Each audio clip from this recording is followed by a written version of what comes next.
Olá, eu sou a Gabriela Moraes, eu sou analista de marketing da XGen e também estou na TV Relacionamento.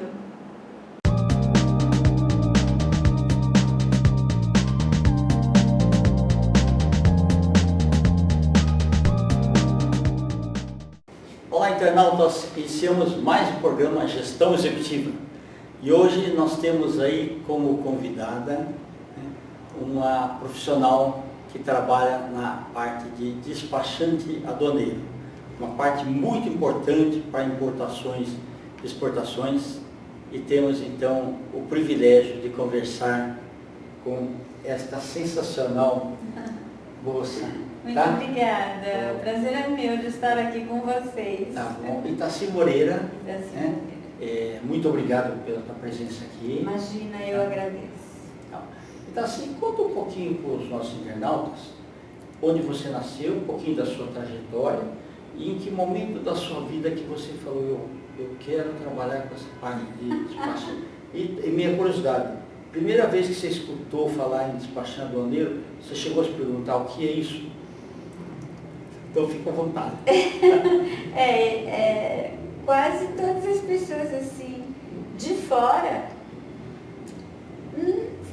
ouvem o despachante aduaneiro lá embaixo e acham que eu trabalho com a parte de carro, de automóvel, de documentação, né?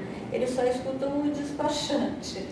Muita gente não lembra que as nossas fronteiras são as nossas aduanas, né? Que é onde existe a mudança mesmo de um país a outro, né? E são onde é feita toda a fiscalização. Mudança da legislação e tudo mais, né? Mas eu nasci em Ribeirão Preto, fiquei 3 anos, aí mudei para o Imbu, morei no Imbu muitos anos, estudei em Imbu das Artes. E morava com os meus pais em um sítio. Quando eu concluí, na minha época era o colegial ainda, eu prestei vestibular e entrei numa faculdade de administração de comércio exterior. Por conta do meu pai, que falava que era a faculdade do futuro.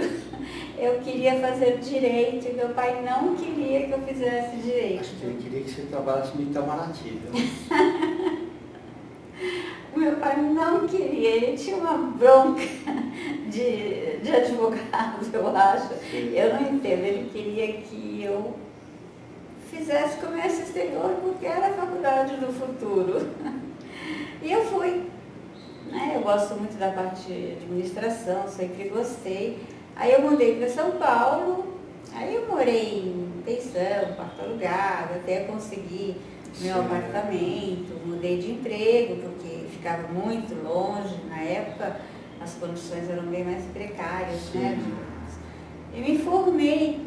No segundo ano da faculdade, eu tinha um aviso no mural, precisando de uma pessoa para trabalhar com comércio exterior. Eu trabalhava com compras até então. Vou arriscar, né? Eu estou na faculdade. Aí eu fui chamada, era uma grande empresa na época, eu nem sabia, sabia depois. E já comecei na parte dos despachos aduaneiros. Então, eu trabalhava com a parte marítima, negociação de frete marítimo, verificar a posição de navios. Era muito interessante e eu fui me apaixonando. O aprendizado foi crescente, né? Foi assim. Tem coisa que você nem imaginava, né? Não, imagina. Eu falo coisas assim, às vezes até hoje, que as pessoas nem fazem ideia que são necessárias para algumas outras coisas, né? Mas a nossa a nossa aduana é muito complexa, muito. Tanto a parte que envolve o MAPA, que é o Ministério que cuida da parte de agroindústria, da pecuária, que cuida também de animais, tem a parte de zootecnia. É muito ampla, Anvisa, Exército, tudo isso passa pelas nossas mãos. Então, o despachante aduaneiro, eu trabalho desde 1984 como despachante aduaneiro.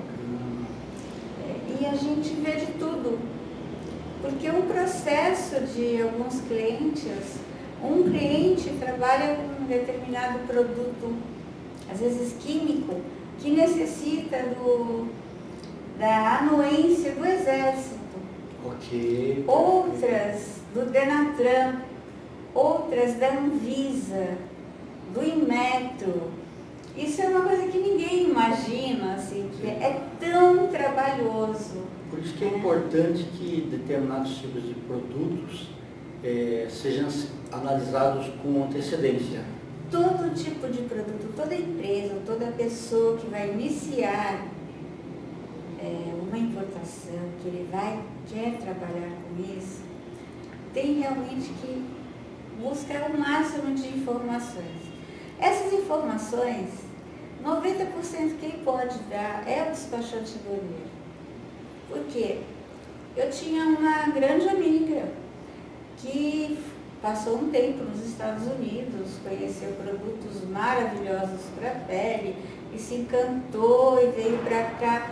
Não, eu preciso trazer aquela linha de produtos. Eu falei, tá bom. Esse produto já vende no Brasil? Não, aqui não tem. Então nós temos que trazer o produto como amostra, fazer um relatório, fazer um laudo, apresentar para a Anvisa, porque tudo que tem contato com pele é Anvisa.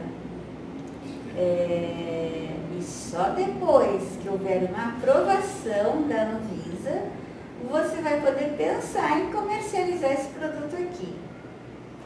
Outra vez, um exemplo muito bobinho, um dentista, amigo da família, veio me perguntar para trazer uma máquina que ele usa lá, que era muito mais barato.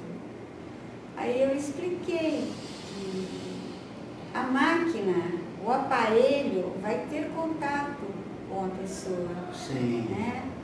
E todo esse tipo de contato tem que ser autorizado pela Anvisa. Aí ele me perguntou, será que se eu ficar uma tarde aqui com você consegue me explicar tudo sobre comércio exterior? E eu, educadamente, respondi que sim, claro. E no dia seguinte, eu poderia ficar meia parte do dia com ele e também já sair dentista de lá, né? Porque eu fiz os 4 anos de faculdade, tanto quanto ele fez as dentes. Exatamente. Ninguém aprende nada em meio dia, né? Exato. Se eu pudesse ensinar, eu também queria aprender a ser dentista em meio dia. Porque é muito complexo, é muita lei. As leis mudam constantemente. Você tem que estar sempre atualizada. Quase todos os dias nós temos mudanças de alíquotas, de procedimentos, de países que começam a vender com um preço muito baixo, o governo aplica uma taxa antidumping, que é um mercado que não corresponde à realidade, né? Aí as pessoas não entendem, acham que é muito fácil. É muito complexo. Outra, assim, uma dúvida. Nas navegações de cabotagem, também, quando o Rio Paraná... Não é comércio exterior. Tá. Não saiu da margem. Nós temos eu não sei falar agora qual seria a distância, não me lembro, mas nós temos uma distância que aí, a partir deste momento, passa a ser uma aduana, Legislação, né? um outro país, ou Certo, eles chamam de zona estrangeira. certo. A cabotagem, ela faz em volta, por volta do nosso litoral. Aí não precisa dessa Não é um legislação. transporte normal, é um Certo. transporte como de um caminhão, como de um trem, não tem... Tá, agora, se ele entrar no outro país, normalmente já não é os mais. navios que fazem cabotagem, eles não têm nem capacidade de cruzar, a não ser a parte do sul, eu que tô pega, pensando, isso, Paraguai, pega Uruguai, Argentina, Argentina, mas não pode, não é permitido. A cabotagem é um transporte nacional Tá. e foi muito utilizado antigamente. Hoje não é tanto. Hoje é menos. Tem determinados produtos, talvez remédios, tal, que não podem ser colocados naquelas chapas que ficam submersas, né? Eu já vi muita carga que fica submersa. Né? Na parte de cima do navio, Isso, mas isso? hoje são mais containers já, né? Sim, os remédios hoje, por exemplo, o remédio, a maioria eles vêm por via aérea. Por via aérea. Sim, vem por Eles são via mais aérea. leves também, né? São, e mesmo não sendo, a durabilidade Ok. e O navio manter demora a mais ainda, temperatura né? necessária, porque existem os containers refrigerados, que são para alguns alimentos, várias coisas que precisam. Eles são controlados, existe um controle, o capitão do navio tem a responsabilidade de a cada tanto tempo fazer a conferência, né? Mas remédio é sempre por via aérea, porque o prazo que ele pode ficar estocado é muito rápido. Tá. E alimentação, normalmente, A alimentação depende. se for lata, essas coisas, pode ser navio, é isso? Pode, tranquilamente. Congelado, que nem as carnes. Nós temos navios que só levam carnes. Para a China, por exemplo. Mas eles são refrigerados. Todos os containers refrigerados. Nós temos navios com o porão refrigerado. Nós temos os navios próprios para grãos, para líquidos, são navios tanques. Existe uma especificação para cada tipo de produto. Tá. Você se identificou bem, já que você está trabalhando há tantos anos nisso, não te cansou de trabalhar? Olha, a gente trabalha muito. Eu agora, também, depois de 40 anos trabalhando com isso, eu não fico mais em conferência. Tá. Eu fico no escritório. A parte de conferência... Mas você ia ao vivo também, lá nos locais também? Sim, eu já subi de bota, saia, em cima de caminhão, já tive que deitar embaixo da máquina para ver o número de série. A gente não entra no navio para fazer a conferência. Os navios chegam, descarregam os containers e vão para seus determinados terminais. As conferências são todas feitas nos terminais. Sempre nos terminais, aí tem terminais de grãos, muito Porto Santo, muito. Paranaguá também? Não, Paranaguá eu acho que eu fui 2 vezes, Rio de Janeiro também fui pouco, porque como a gente trabalha muito mesmo, a gente trabalha sempre com amigos Ok, em outros tá. lugares. Então você tem pessoas que Terceiriza. moram lá também, que fazem já, né? Em vez de você ter que... terceiriza, exato, tem escritório em Paranaguá, eu tenho amigos em Brasília, eu trabalho com alguns produtos que precisam de muitos documentos de Brasília, então eu tenho amigos em Brasília que trabalham com isso. Na realidade, nós somos muito unidos. Que bacana. É difícil realmente. Tem conferência em Porto Seco também ou não? Sim, total. Certo. Toda conferência. Hoje, as conferências até, depois da pandemia, aumentou muito mais esse tipo de conferência. Mas a conferência hoje ela passa por um scanner, o container. O caminhão, ela passa o container. Passa um scanner nele. É uma máquina que o caminhão passa e o container passa realmente. Tudo é visto pelo scanner. E qualquer desconfiança, qualquer coisa que haja, é feito o pedido de abertura do container, desova o container, que é tirar toda a mercadoria. E quando existe a possibilidade de se chamar os cachorros da Polícia Federal para cheirar, para verificar se tem droga, e eles acham. Eles acham. A inspeção no aéreo também é a mesma coisa. Quando sai também é a mesma coisa. Tudo tem scanner. Hoje, na pandemia, os fiscais, eles trabalhavam das suas casas com câmeras e pessoas totalmente protegidas trabalhavam na abertura os técnicos, na abertura das embalagens necessárias, que tinham dúvidas, para verificar mesmo que tinha, e qualquer desconfiança era chamado um especialista da área. Existe muito engenheiros que são habilitados para fazer laudos, engenheiros químicos, engenheiro de tecido, engenheiro elétrico, químico, de tudo. Você acaba conhecendo todas as profissões também. Não, né? a gente praticamente a gente conhece o funcionamento de todo tipo de máquina. Tá bom. E para mim era até estranho no começo, eu tinha muita ajuda, mas há 40 anos atrás nós éramos em pouquíssimas mulheres, pouquíssimas que iam nas conferências. Certo. Hoje não, hoje já existe um grande número de mulheres, mas no começo era um pouco difícil, até o tratamento com alguns fiscais, com alguns... Que assédios. Sim, a gente, no começo, existia aquela autoridade, né? Masculino, né?